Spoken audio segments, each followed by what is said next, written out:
আজকে আমি আপনাদের সাথে শেয়ার করব জালি কুমড়ার চপ, মুখরোচক একটি খাবার।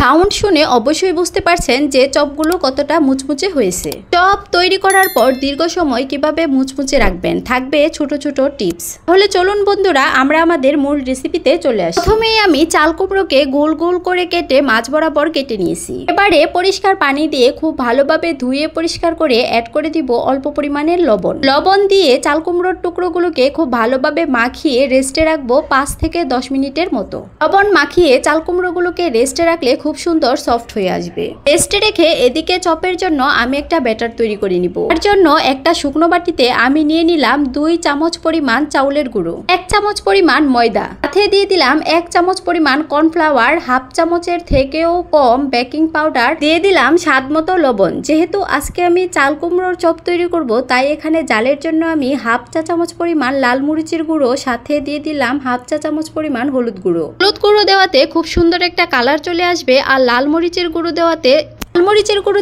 চপগুলো খেতে ঝালঝাল হবে। আরও একটু বেশি টেস্টের জন্য আমি এখানে একটি ম্যাজিক মশলা দিয়ে দিলাম। আপনারা চাইলে ম্যাজিক মশলাটা টোটালি স্কিপ করতে পারেন। আরে প্রথমে একটা চামচের সাহায্যে আমি শুকনো উপকরণগুলোকে খুব ভালোভাবে একসাথে মিশিয়ে নিব।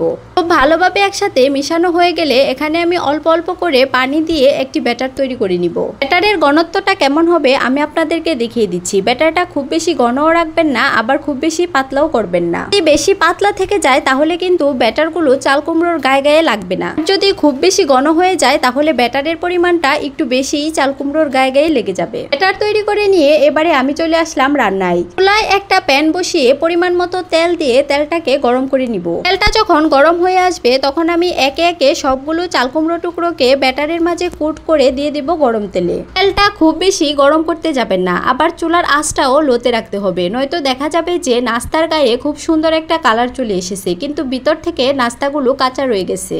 আর অবশ্যই লবণ দিয়ে মাখিয়ে রেস্টে রাখা চাল কুমড়োগুলোকে খুব ভালোভাবে পানি দিয়ে ধুয়ে নিতে হবে। এতে করে বাড়তি লবণটা চলে যাবে। ভাজতে ভাজতে যখন দেখবেন যে নাস্তাগুলোর একটা পাশ খুব সুন্দর কালার চলে এসেছে, তখন আমি একটা চামচের সাহায্যে নাস্তাগুলোকে উল্টে দিলাম। উল্টে দিয়ে অপর পাশটাকেও আমি খুব সুন্দরভাবে ভেজে নিব। সবগুলো চপ যখন খুব সুন্দর একটা বাদামি কালারে চলে এসেছে তখন আমি চপগুলোকে উঠিয়ে নিলাম। ঠিক একইভাবে আমি বাকি নাস্তাগুলোকেও তেলে ভেজে নিব।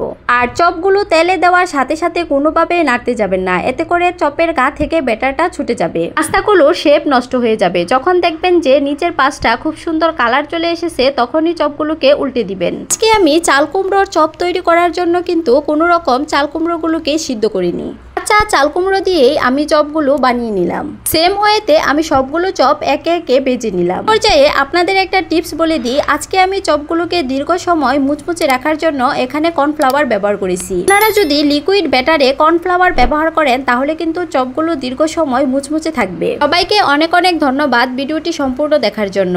রেসিপিটি যদি আপনার ভালো লাগে তাহলে অবশ্যই একদিন বাসায় তৈরি করবেন আর জানাতে ভুলবেন না যে খেতে কেমন হলো। ধন্যবাদ সবাইকে।